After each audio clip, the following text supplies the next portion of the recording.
series. Hello everybody, welcome back to Screenstars. I'm here today to give you my review for the brand new Mike Flanagan limited series that is on Netflix, The Fall of the House of Usher. This is 8 episodes. I think Mike Flanagan has directed half of them and somebody else has directed the other half. And I think that is Michael Fimogare who's directed some of them as well. And the cast list here is many of the faces you will recognise from his other series that he's done on Netflix, but I'll go through some of them. We've got Carla Gugino, we've got Bruce Greenwood, Mary McDonnell, Henry Thomas, Samantha Sloan, Tania Miller, Zach Gilford, Willa Fitzgerald, Michael Trucco, Ruth Codd, Carl Lumbly, and Mark Hamill. Right, this time round, this series focuses on the Ushers, a super powerful family who run one of the biggest pharmaceutical companies in the world. They're corrupt as hell, and we learn at the beginning that the patriarch of the family, the head of the family, played by Bruce Greenwood, Roderick Usher. He and his family are in court. They've been summoned to court for all sorts of stuff that they've been doing wrong in the industry for years. And essentially, his children start dying. He's got a series of children from different marriages and partnerships, a wide variety of equally horrific and horrible children. And they all start dying one at a time, basically. And he soon realises, along with his sister, played by Mary McDonnell, Madeline Usher, that a deal they made many, many years ago is coming back to haunt them. And it is up to him and his sister to essentially try and protect their nest, while at the same time coming to terms with what is happening and try to deal with it. Right, what are my thoughts on The Fall of the House of Usher?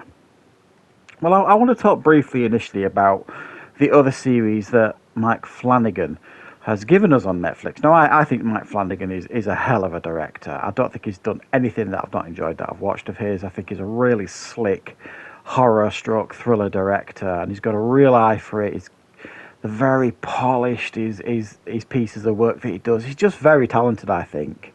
He's done things like Oculus, Hush, Doctor Sleep. Who ever thought Doctor Sleep was going to work as a sequel to The Shining? But he absolutely, I think, knocked it out of the park.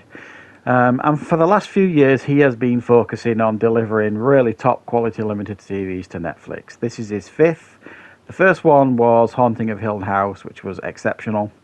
Bly Manor, which was not as good, but it was still very watchable. Midnight Mass, which is my personal favourite. Midnight Club, and now this one, The Fall of the House of Usher. So he's done 5 series for Netflix. And my understanding is I think this is his last one now. Has he gone out on a bang? Well, I think he has, really. You know what I mean? I'm not saying that this is his best. If I was to rank them, this would probably come in 3rd, maybe. But I certainly thought this was very, very well done. It's obviously, I think it's based on Edgar Rice Burroughs sort of thing. Is it Edgar Rice? No. Edgar Allan Poe. I don't know why I said that. Yeah. Poe's work. And it's got that real gothic vibe and feel going on for it. And it is pretty freaky at times, this show. It really, really is. I think it's done brilliantly well. Especially when you consider that the majority of the characters in this are deplorable.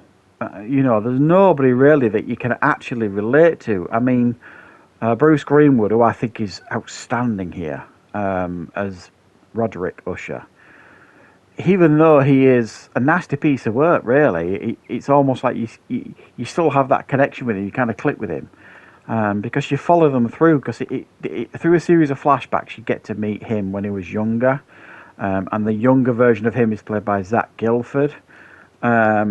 And Mary McDonnell's younger version of her is Willa Fitzgerald from the Reacher TV show.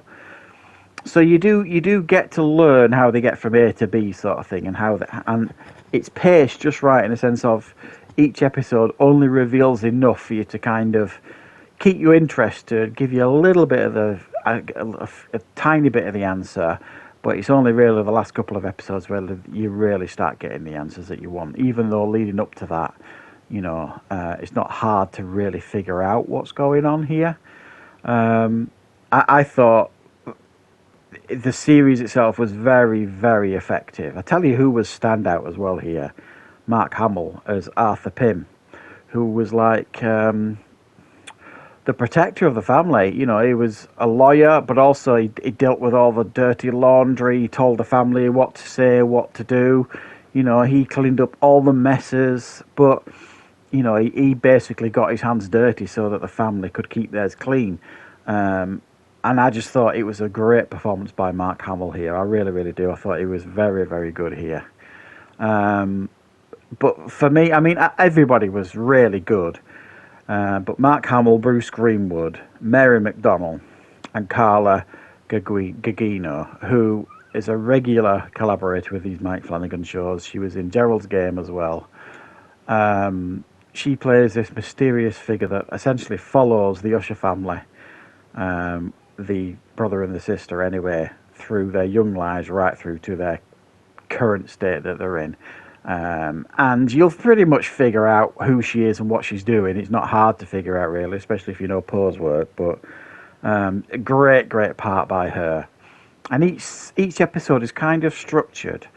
At the beginning of the first episode, you're kind of introduced to the characters, and then you've got Bruce Greenwood's character, Roderick Usher, sitting down with Carl Lumley's character, who's like the district attorney or something. He's like the one that's bringing him to court to try and bring charges, and they've known each other a long time, and they're kind of having like this face-off in his childhood home, where Bruce Greenwood is essentially revealing to him the truth of everything that's happened, because at this point all his children are dead, and he's trying to explain to Lumley what has been going on. So you get these conversations between them, and then each episode kind of shows you what he is talking about, really, to him. So you kind of get most of the episodes focus on the death of one of his children, and a few other bits and pieces. But I thought it was really nicely structured, this.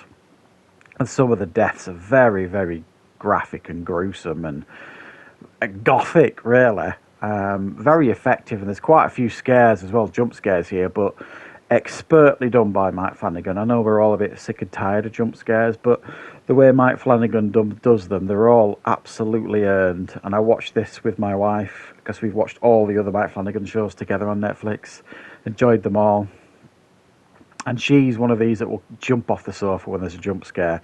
So it's like going on a roller coaster ride, really, because she'll jump 6 feet in the air, and so therefore it'll get me scared as well. So it's quite fun and quite effective. So I mean, honestly, if you've not seen this yet, The Fall of the House of Usher, definitely check it out.